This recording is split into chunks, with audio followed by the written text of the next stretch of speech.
This is Gene Montrastilling. Welcome to the Tapping Q&A podcast, recorded live to tape from Williamsburg in Brooklyn. This is episode 494, originally aired January 13th, 2021.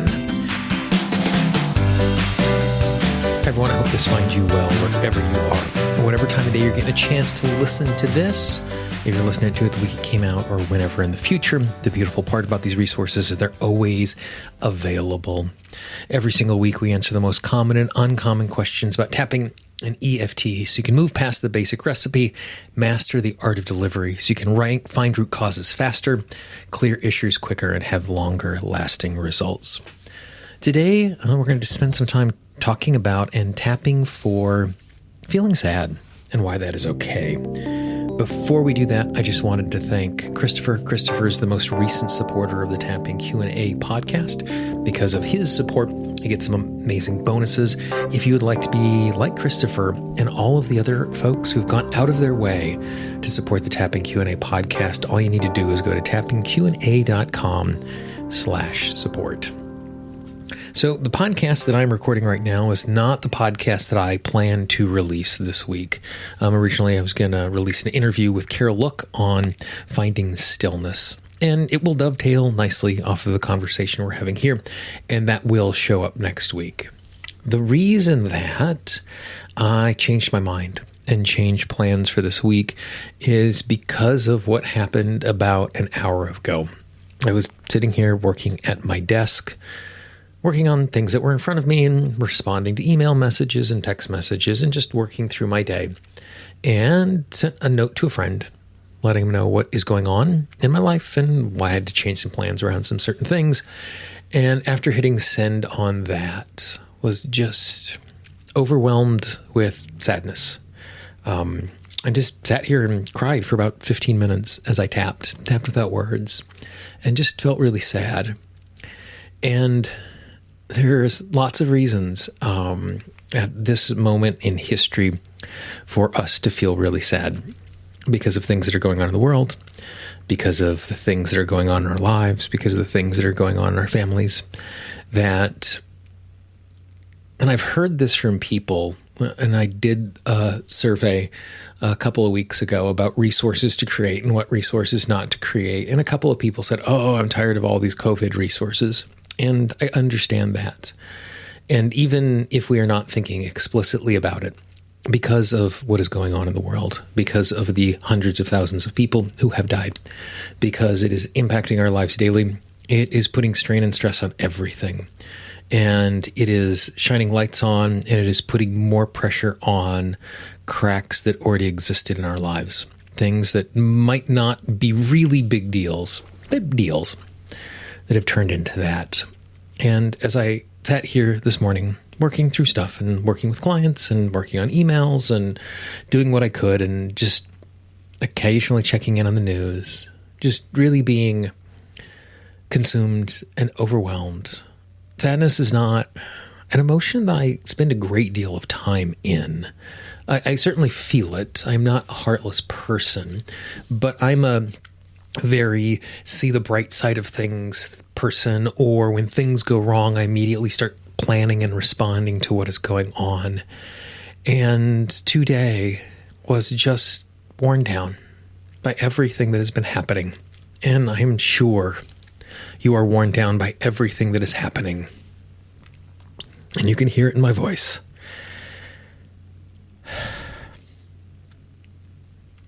It is okay that it is hard right now. It's not good that it is hard right now. We don't want it to be hard right now.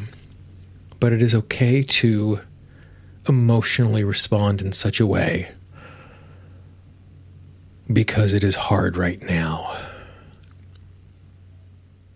And it is okay to give yourself permission to feel the emotions of the fact that it is hard right now.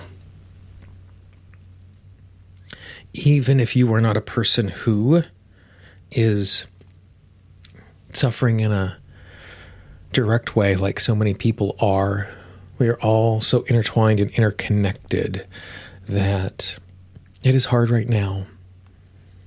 And sometimes we don't want to think about it, and sometimes we don't want to talk about it. And it is the reality of where we are living right now. And so I just want to spend some time just tapping and acknowledging that it is okay to be sad. It is okay to be overwhelmed and to be caught in those emotions and to feel them. Side of the hand, nice deep breath.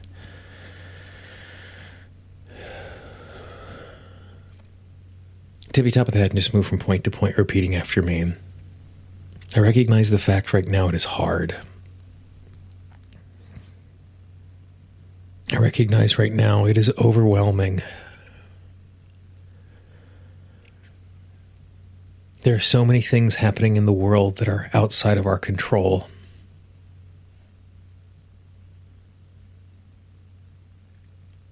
And they've been building for a long period of time. In some moments, we're able to move through what is in front of us.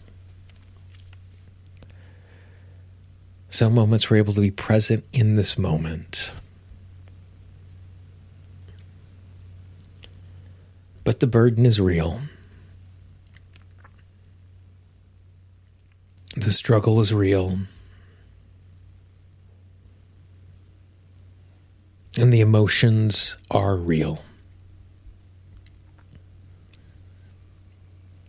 And I give myself permission to feel the emotions.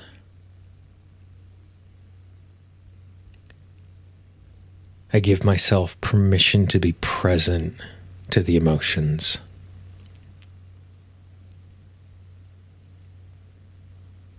I give myself permission to understand that feeling these emotions are natural. I don't have to fight them. They are not the enemy.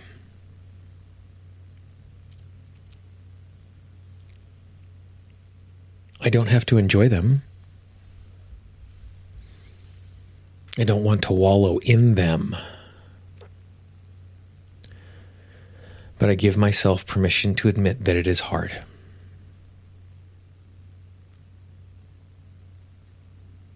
The sadness that I'm feeling is for all of those things that are lost.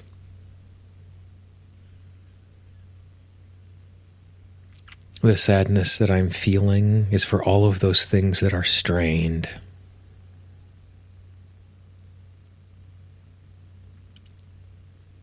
The sadness that I'm feeling are for all of those things that are being fractured.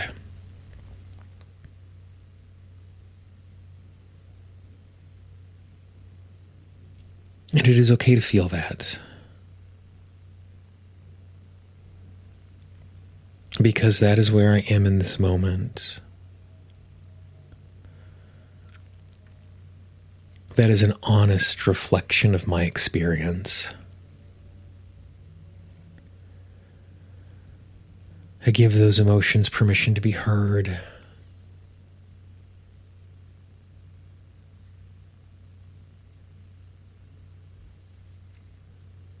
I give myself permission to acknowledge their presence.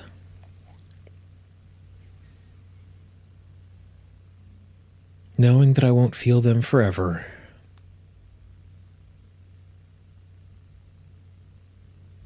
And knowing they are heavy right now.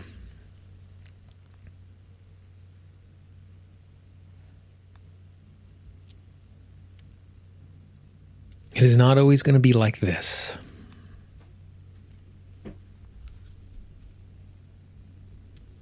It is not always going to be this hard.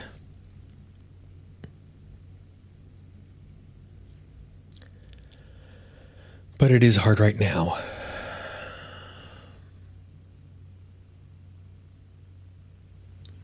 And it's okay that I acknowledge that it is hard right now.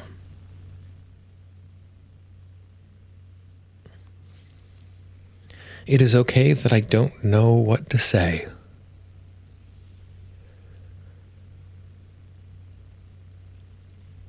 It is okay that I don't know what to do.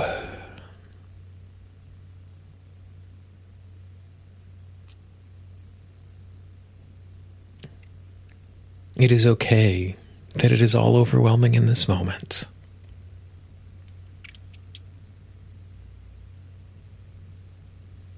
I know I am more than the emotions I am feeling right now.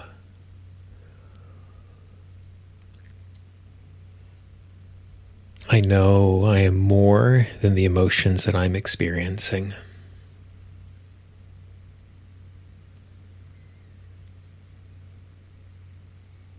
And I also know that this is the truth for this moment.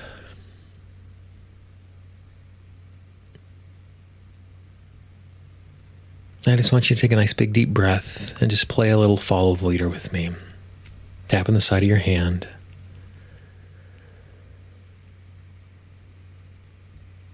And the chin.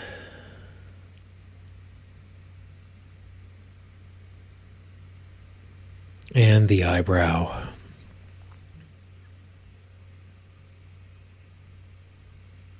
Under the eye.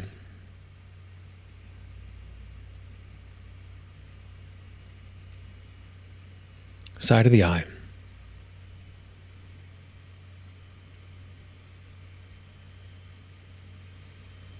Under the arm.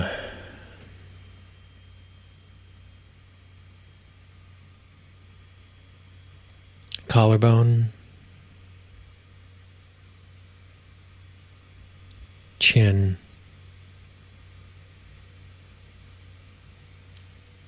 Eyebrow.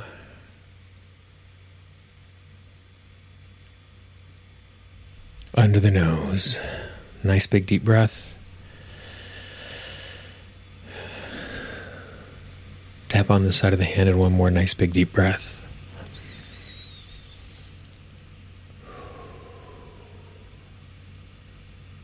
I don't know if that tapping was helpful for you. I hope it was.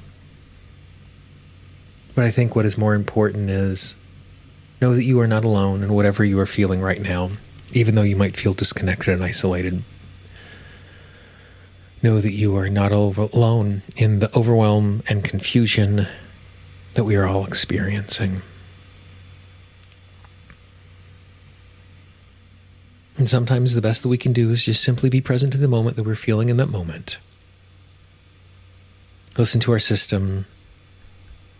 Accept that that's how we're feeling and be present to it. If you found this to be useful, I would really encourage you to pass it along to a friend. Maybe you've talked to someone recently who's feeling alone or disconnected or overwhelmed by what is happening around them. And maybe just even sending them an email with a resource, even if they never click on that link, it's a small bit of solace. So there's one more connection point, so they are feeling slightly less alone. If you enjoyed this research and this is the first time you're finding your way to it, I would encourage you to subscribe to the podcast. Subscribing in podcast parlance is always free. You can find the show in Apple Podcasts, Google Podcasts, Pandora, Spotify, Audible, Amazon Music. Basically, anywhere you find audio, just search Tapping Q&A. Sometimes we do interviews, sometimes we do instructions, sometimes we tap along, and sometimes I'm just kind of an emotional mess sharing that with you as well. That doesn't happen often. I hope it's not too self-indulgent, but I thought it would be useful today. If you have a question, if you have a comment, if you have a topic that you'd like us to cover in the future, I always love hearing from listeners just like you. Some of the best things that happened on the podcast in the last calendar year came from recommendations. I can always be reached, Gene, Gene, at tappingqa.com, or if you're on the website, click on the contact link. If you're in the free Tapping Q&A app, all you need to do is click on that contact link. You can send me an email or a voicemail right inside of that. I always love hearing from people, just like you. It doesn't go to a VA, but I get everything that is sent in, and it does mean the world to me when I hear from you. For the Tapping Q&A podcast, this is Gene Montrestelli. I hope you have a good day, and I will talk to you real soon. Bye-bye. The Tapping Q&A podcast is copyright Gene Montrestelli Tapping Q&A. All views expressed by guests are those of the guests and not necessarily of Gene Montrestelli and Tapping Q&A.